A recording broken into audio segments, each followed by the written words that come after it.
The IACP's advocacy efforts are always ongoing and evolving, making sure that stakeholders, legislators, and others are aware of the ongoing issues facing members of the law enforcement profession.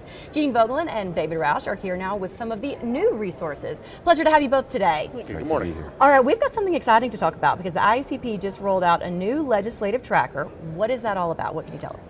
So obviously, as a large policing association, we track literally hundreds of pieces of legislation on the federal level. And we've been trying for years to come up with a good way to get that information out to the membership in a quick and easily decipherable way, because it can be pretty complex. So we're glad that we have this legislative tracker that's available on our ISP website, and a member can go onto the website, take a look at the tracker, search by topic, search by issue. They'll get a summary of any legislation that's out there. They'll get a position of where the IACP stands on a particular bill, and it'll usually be one of three options. We either support legislation, oppose legislation, or we're still researching the legislation. And the most exciting part for us is that it will also provide a real-time live update of the status of that legislation. That's very nice. So as bills move through the process, our members will be able to see where they are in the process and at what point might be the best point to weigh in, either in support or opposition. And is that for both state bills and federal bills? It's only federal at the moment. Okay. The state legislation we often leave to our state associations as the primary focus points on those, but we're there to help if they need us. Wonderful. All right, and that's not the only resource that the IACP offers. What can you tell me about some policy fact sheets that you put together? So obviously the IACP, having been around for 132 years, has developed a lot of policies on a lot of issues, but we try to put out policy resources in the hand of our membership that will allow them to address key issues. It'll break down the issue, break down the various elements of a topic, also provide key talking points and takeaways for them, for the membership to move forward. We've done several so far this year. We've dealt with qualified immunity. We've dealt with issues related to immigration, issues related to the use of the 287G program. We've had them on the use of force policies for policing, and we keep developing them as issues arise and move to the forefront.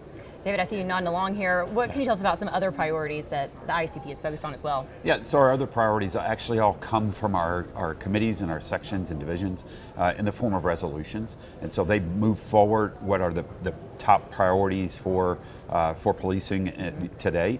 As well, we rely on the commission report from the previous Trump administration, the Commission on Law Enforcement. Those highlighted areas that were brought up in the commission, we focus on those as top policy priorities. And just one point on the commission itself was a top priority of the association for about 30 years.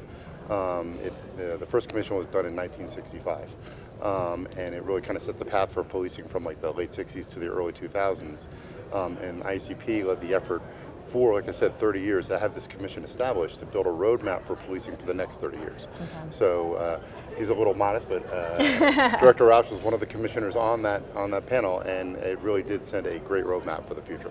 Awesome. It's not November just yet, but there's a very important election happening here at IACP. What is on the ballot? What can you tell us about this election? Yeah, so we have our fourth vice president is being elected on this one, but we also have two ballot initiatives on it as well. One is to solidify the fact that the president could only run and be in one office, okay. And so can't run again.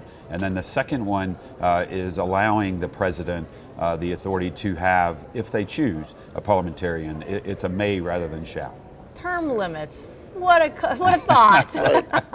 All right. We're also already looking ahead to IACP 2026 in Orlando. What are some of the positions for office that are open? Sure. So in 2026, there'll be again the office of fourth vice president, and the fourth vice president will eventually ascend to become the president of the association. Okay. Also up for election next year will be the office of vice president treasurer, who will serve a 3-year term and then be up for re-election 3 years from now. Final question for you. What did the Task Force on Elections accomplish? Yeah, so the Task Force on Elections really, what we tried to do was to create a system that allows more of our members to engage to become an elected official within IACP. Okay. So the whole purpose of that was to remove barriers that we were hearing from our membership that we had in our previous structure. And so this is removing those barriers. So in 2 years, there will be a whole new process of those who will choose to run for office. We're excited about it because it's going to open it up for more members to get engaged and to be able to run for one of our elected offices. That's great. Well, gentlemen, thank you both so much for all of your advocacy efforts and also for your time today. We appreciate it. Thank you very much. Absolutely. Thank you.